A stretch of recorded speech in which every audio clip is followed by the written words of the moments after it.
நீங்க எப்படி இருக்கீங்க? நல்லா இருக்கேம்மா. எடுத்துக்கோங்க. ஜூஸ் எடுத்து. தேங்க்ஸ் அண்ணி. தேங்க்ஸ். அமுதா, இந்தா நீயும் எடுத்துக்கோ.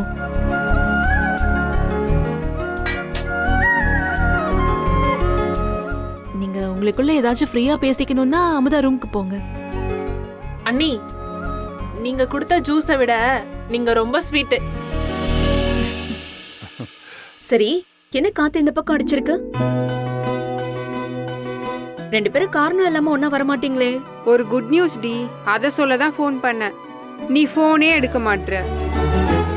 நம்ம கனடா போய் படிக்க எக்ஸாம் எழுதணுமே, அதுல நம்ம 3 பேருமே செலக்ட் ஆயிருக்கோம். ஏய் அப்படியா? ஏய், நான் சும்மா எழுதி வைக்கலாமே தான் எழுதினேன். அமுதா, கங்க்ராச்சுலேஷன்ஸ்.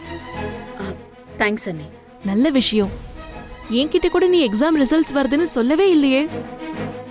இவ ஸ்கூல் படிக்கும் போதுல இருந்தே இப்படிதான் அண்ணி. படிக்கல அப்படி இப்படின்னு சொல்வா, ஆனா எங்களை விட நல்ல மார்க் எடுத்துருவா. சரியா படிக்கலன்னு சொல்லி சொல்லியே கோல்டு மெடல் வாங்கிட்டா.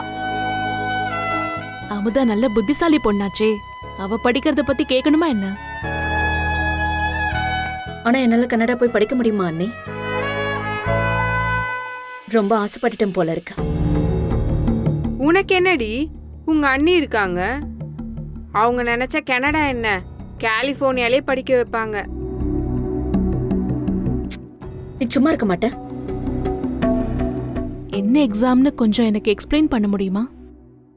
அண்ணி, ஹையர் ஸ்டடீஸ்க்காக கனடா போகணுங்கிறது எங்க 3 பேரோட ட்ரீம். அதுக்காக தான் எக்ஸாம் எழுதணும். அமுதாவும் கனடா போகிறதுக்காக தான் வேலைக்கு போய் பணம் சேர்த்து வைக்கணும்னு நினைச்சா. அமுதா, ரம்யாவோட அப்பாக்கு தெரிஞ்ச கன்சல்டன்சி ஒன்று இருக்கு. அவங்களே விசா ப்ராசஸ்ல பார்த்துப்பாங்க. நம்ம 25 லட்சம் டெபாசிட் கட்டினா மட்டும் போதும்.